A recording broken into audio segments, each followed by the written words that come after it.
Let's do this. The Cult of Hockey podcast by the faithful. And for the faithful, I'm David Staples of the Edmonton Journal, and I'm here tonight with Kurt Leavins. Welcome, Kurt. Hello, Dave. How are you tonight? I am okay. That's pretty good, all things considered.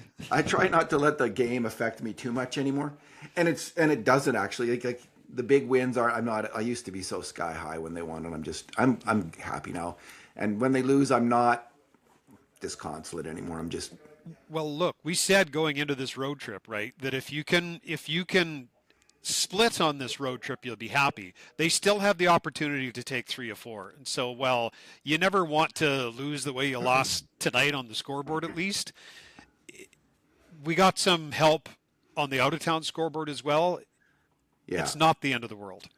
It just feels that way. We wanted 2-2 out of these 4 games. They got 4-2. Now then we alternate to 3-5. So tomorrow night's a big game. Yep. Real big. They got to come out and they got to win that game. So yep. Let's just wait. Kurt, 7-2 loss to the Stars of Dallas.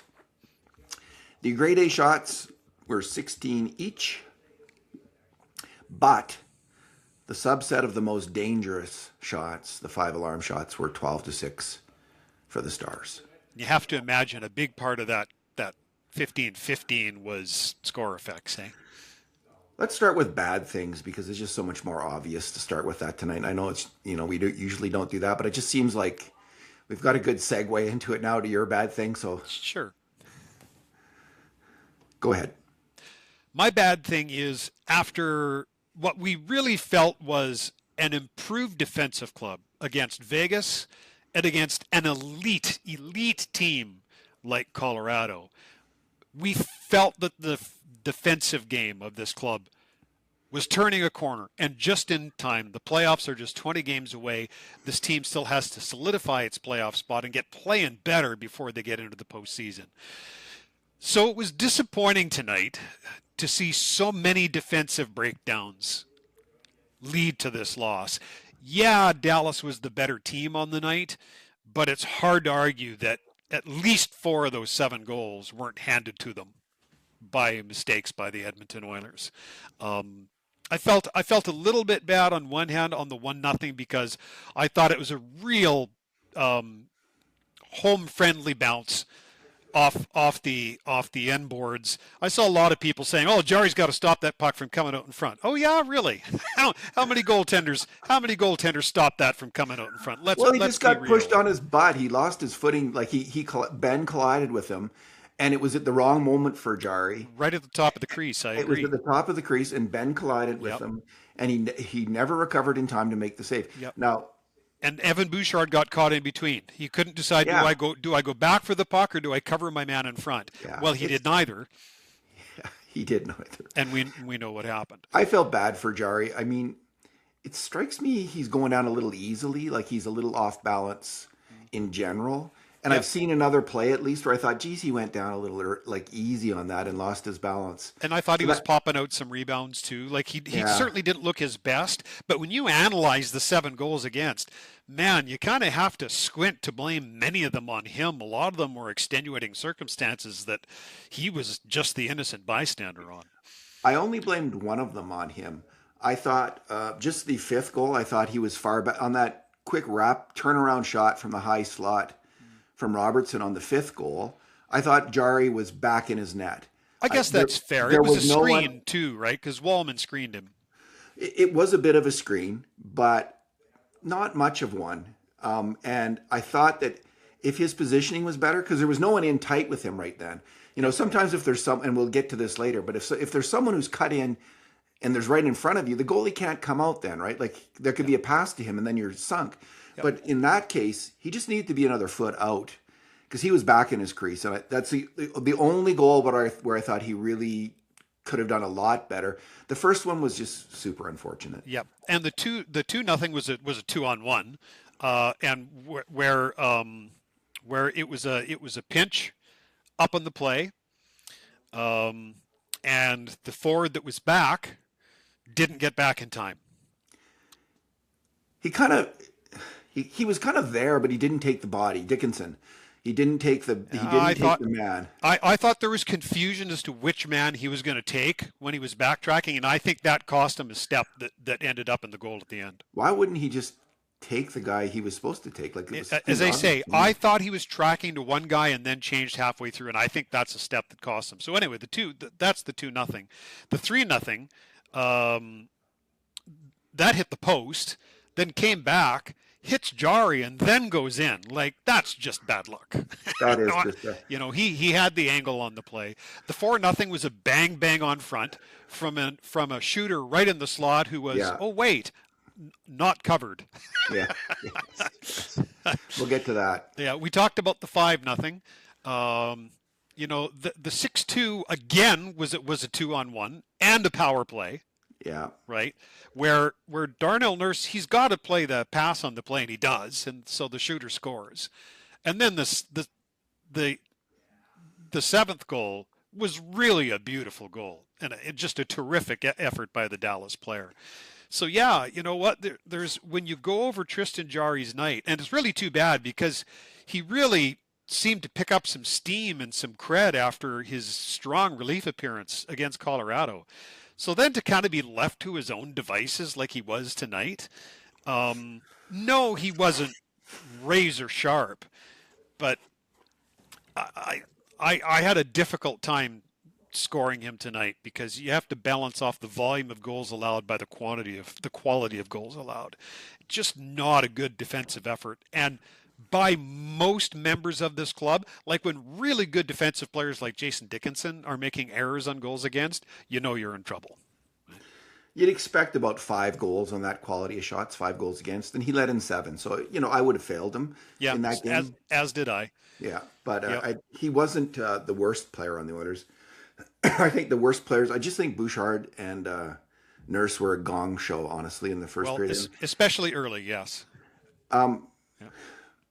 so that was a tough play for Bouchard as well, the first one. Although he might have taken the man Ben, but that's in hindsight, right? Because who knows it's going to come hammering off the boards like that. So I'm not. The first goal was just a weird one.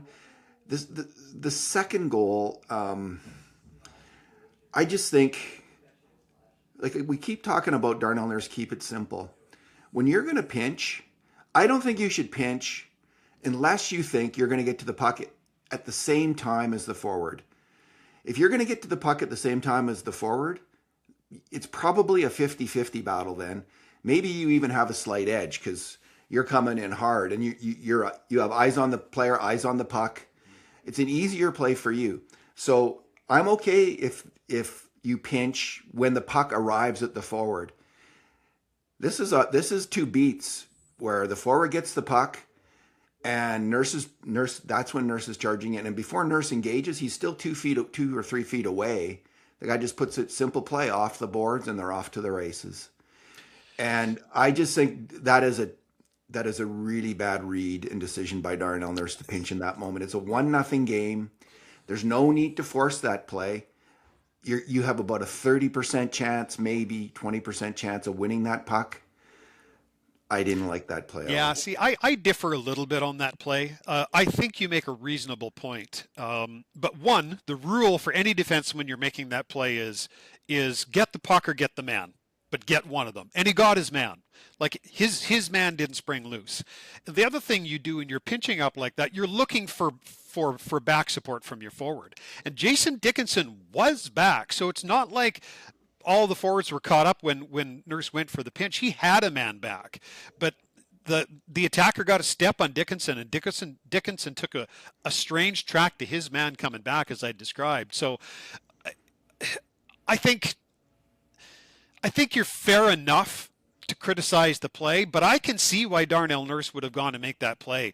If I'm a defenseman in that game, I might take that opportunity as well because I have confidence I can take the man and I know I have back support on it.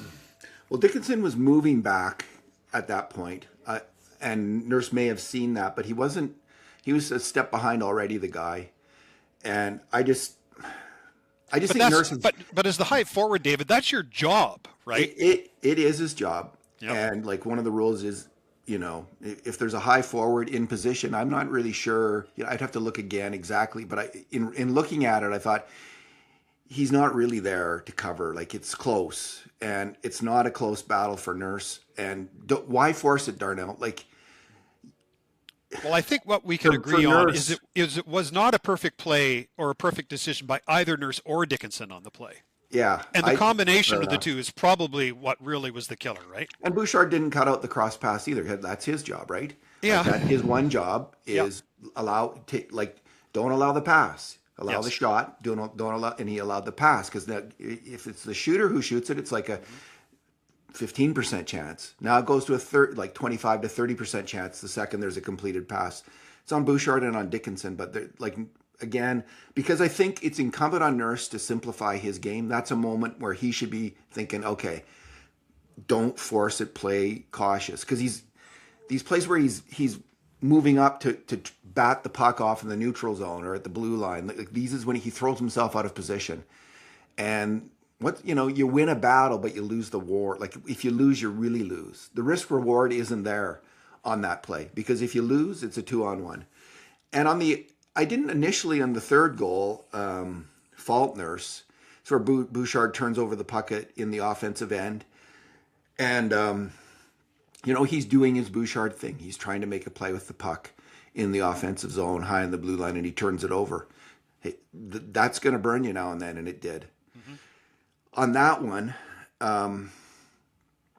Bouchard got back in time to cover his man, and Nurse actually checked, and he could have seen that Bouchard was back. And he does. He checks, but he doesn't then move to the shooter at all. He completely doesn't engage the shooter, and he allows Jason Robertson. But David, I'm sorry, Nurse's job on that play is to play the pass. No, but Bouchard has the pass covered, Kurt. If you like, I would say, I had to watch it again. You watch it again. Bouchard has the guy completely covered. Boy, I gotta say, I did not see that just the same. Nor did I grade. Hang on, David. Yeah. Nor did I grade it that way. I'm sorry, in a situation like that where Bouchard is not all the way back, once you've committed to playing the pass, you're not going to change partway through. I think that goal is 100% on Bouchard. I do not put that on Nurse. By the time they're back across the blue line, Bouchard's on the guy and actually has him covered off. He's not a threat. And at that point, Nurse can move over and play the puck. Yep. Now, it's he'd have to make it's a quick read. I'm not saying it isn't, but he could have got over there and sorry, we're just seeing things differently tonight. Yeah. Well, I had to go look at it again after someone pointed out that play. That's fine. As a guy who played the position, I'm telling you, if I'm Darnell Nurse on that 3-0 goal, I played exactly the same way, 10 times out of 10. Well, I'd hope that I'd get over there and get my stick on it, because I think, man, Bouchard came back fast and hard, and he got back and he had the guy covered. So my bad thing are the 2 power play goals. And the first one, having watched it a number of times, Nurse doesn't cover the guy in the slot, but he's also responsible for the guy at the far side. Mm-hmm. And so I do think it would have been great if he had been able to get his stick on the stick of the shooter and stop that shot. But really, Murphy has his stick on the wrong side of the ice. It's just poor stick position. He doesn't get his stick. It's pretty clear where the play's coming from at that point, and he's just slow to move his stick to block that pass. That's the fundamental error. And Nurse's is more like, yeah, it would be nice, like, if he could have anticipated, like, but again, it's a much harder play for Darnell Nurse on that play to stop the shooter than Murphy's play. Simple, and he just had bad stick position. As simple as that. Yeah, you know what? Hey, here's the thing, Dave. After those last 2, I agree completely with you on this goal. We saw it the same way. The second power play goal was in some ways worse. I mean, the game's out of hand then, I know. It's 5-2, but it's a 4-on-3 and not a particularly dangerous 4-on-3. There's three Dallas players up and kind of a trailer coming in.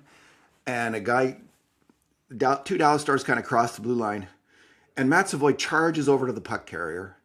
And then Jake Wallman does the same thing. And they both get beat by the pass. The guy just throws it across the ice to a winger coming in. And the guy comes shooting up the middle. And the guy that Wallman should have been covering goes to the net.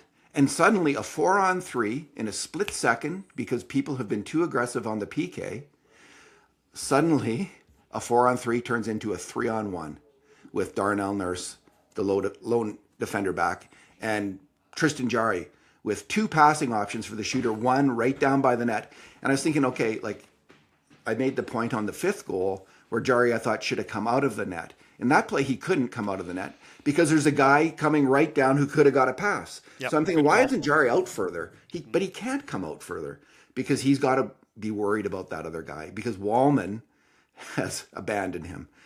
And it's in the net. Yeah, and I saw the Savoy error on the play the same way as you did as well. So. Yeah, and Savoy had done the same thing actually late in the 3rd period where he charged the point on the power play, pulled himself out of position, and now it's a 4-on-3 down low.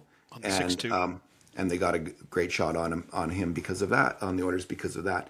So he's been a pretty good PK guy, but I thought on those 2 plays, and this has plagued the Oilers. With Wallman, Kurt, I'm definitely seeing a player who is struggling to move out there.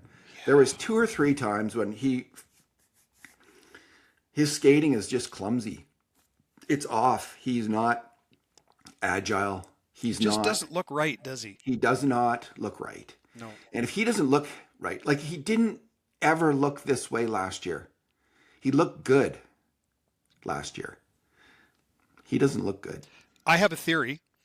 As we know, Spencer Stastny had to play tonight because Eberson is out hurt. He's back in Edmonton. And so they put Wallman on the right side, ostensibly to protect the young guy and let him play his natural side. But on that one goal, when Wallman was on the right side and the guy cut hard around him to the right, Wallman couldn't turn. And it just makes me wonder. I wonder if there's something up with his right knee, because when he turns to the left, now most left-handed defensemen turn better to the left anyway.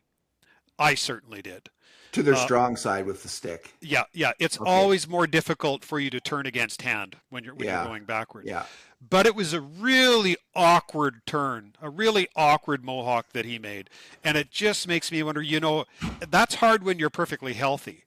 And if you've got something bugging you like a knee, it would really show up. So that very play made me wonder if he wasn't 100%.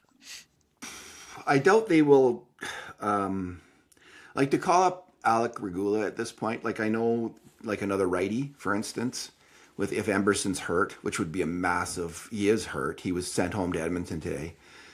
To call up Regula would be, if Emberson went on, if he's really hurt and he had to go on LTIR, they could call up Regula. If it's LTIR, yes. Yeah, they could do that then. He's had 6 or 7 games, I think, in the AHL. I haven't heard much about it, but he's a plus player down there. Yep. He and Stastny have performed at a similar level this year. Both have really struggled. Stastny on the last goal just got whipped to the net. Yep. He's struggling on defense. They all were. Wallman, Regula, and Stastny have all just leaked grade A shots against pretty consistently all year long. They're not playing at an NHL level, any of the 3. Every other defenseman on the Oilers is. And, it's often overstated, for instance, how bad Nurse is playing. Nurse is not a bad defenseman. He is a top 4 defenseman who's incredibly inconsistent. Yes. But he overall, he's a decent top 4 defenseman in the NHL. He's probably, let's say $3-4 million per year overpaid. Yep. But he is a top 4 defenseman in the NHL. He's not been that bad. But these other guys, they're really killing the team. So I don't know. What a difference! Regula, if they can. Yeah, what a difference from Wallman from last year to this year. Just looks like most nights just looks like 2 completely different players. Well, I won't give my number now, but my number I'll foreshadow it. It's going to be about that, about Jake Wallman. Kurt, let's move on to good things. What was your good thing? Oh yeah, I kind of forgot we didn't do good things. We went straight to the bad things. Well, look, there were a few good things in this game, and the thing that I want to talk about is the pushback that we saw from this team tonight, in terms of the piss and vinegar and the physicality in the game. And as an example, I want to talk just for a moment about the Toronto Anaheim game, where the Leafs helped the Oilers out on the out of town scoreboard tonight, but nobody's talking about the score. Everybody's talking about the hit that Radko Gudas laid on Austin Matthews, and took Matthews out for the rest of the game. There's some chatter after the game, completely unofficial, that it might be an MCL injury for Matthews, so like a very serious knee injury.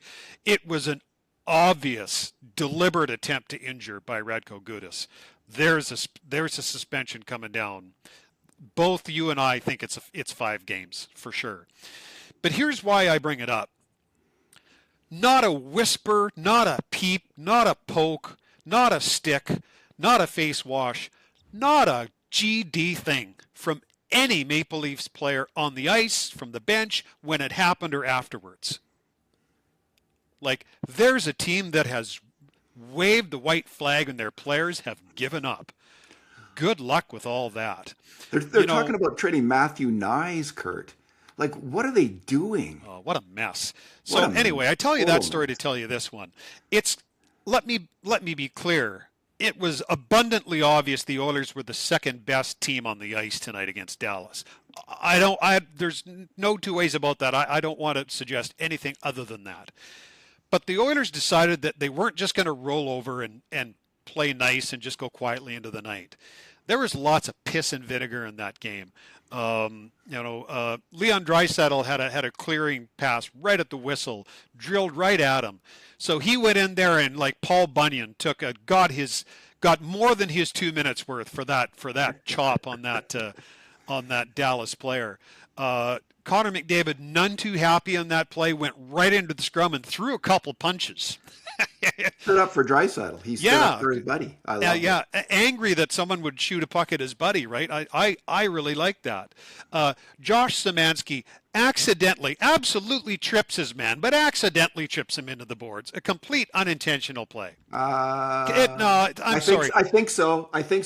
Oh yeah, I'd like no, it the almost trip, if it wasn't. No, but... the trip's. Give me a break. The trip is completely accidental. It's a penalty, yes. But the Dallas player comes flying from 40 feet out and leaps on him in the corner, right? And so that starts a melee, and then in comes big tough Jamie Benn. Big tough Jamie Benn comes in and is going to try and pick a fight with the rookie. Brave guy, Jamie Benn, real brave guy. But who was it? But Adam Henrique, who went in and grabbed Jamie Benn by the scruff of the neck and pulled him away and said, "You're not going near that kid." And Ben went back, turned and tried to go back at him again, and Henrique grabbed him again and looked at him right in the eye and pushed him against the wall. I love that from Adam Henrique. There was a few Frederick other guys who Frederick was started to pummel that. Got a hold of that other guy and didn't take his gloves on, but landed 3 or 4 punches.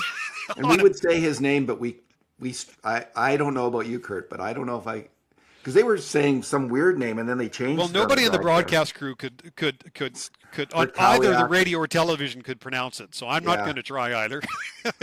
What I will say is it's the guy that Frederick beat up in the corner. How's that? The patsy. And there was a few. There was Nurse got in and got his nose dirty. I really liked how this team, knowing that they were getting their asses kicked, decided to stand up for one another physically. Like at one point, someone went in and took a stick to Tristan Jarry, and there was a player got pushed against the boards like right away on that play. And so if you're gonna lose, don't go quietly. And I thought, you know what? I don't mind taking one on the nose like we did tonight if my team's gonna show me they've got some fight in them. And so I take that as my silver lining in a really rotten defeat tonight.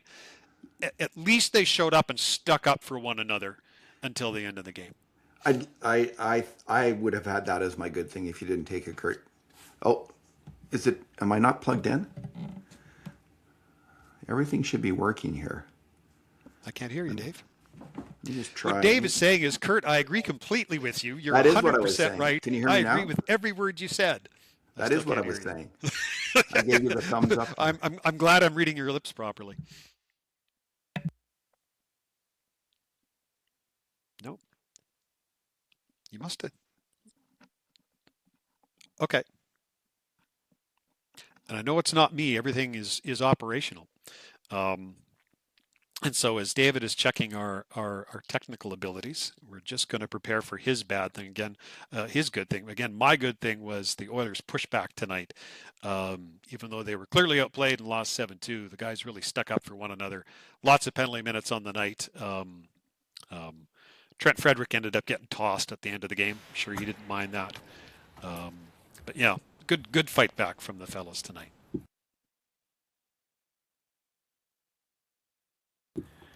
Okay, can you hear me now, Kurt? And I'm not hearing anything from you, David.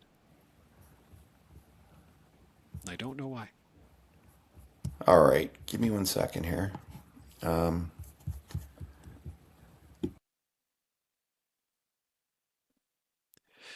As you try to figure things out, do you want me to go ahead and do my number? So you keep trying. I'll go ahead and I'll do my number. Last game, my number was 19. That was 19 consecutive road games that Connor McDavid had registered a point. That streak came to an end tonight. So no 20-game road point streak for Connor McDavid. But that's not my reason why I took number 19 as my number. 19 was the Evan Bouchard goal tonight. That wrist shot from the point. Really nice screen in front by Vasily Podkolzin. The goaltender did not see that puck, and Bouchard fired it just inside the right-hand post to put the Oilers on the board. His 19th goal of the season for Evan Bouchard. That is a career high for him. He continues to lead NHL D-man in points. He's top 10 overall in NHL scoring. Is just a goal away from his 20th goal of the season, which would be a new benchmark. Has to be in the conversation for the Norris Trophy. We will see. Can you hear me now, Kurt? And David, I can see your lips moving. You can't hear me. But I still cannot hear anything from you. Okay, just keep going. So do you want to wrap it up? Yeah. Okay, so let's wrap it up.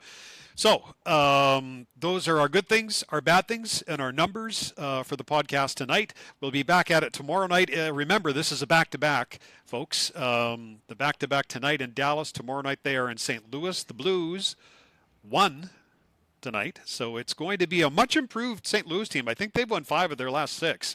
Now that they're clearly out of the playoffs and kind of have no pressure and nothing to play for anymore, they're winning.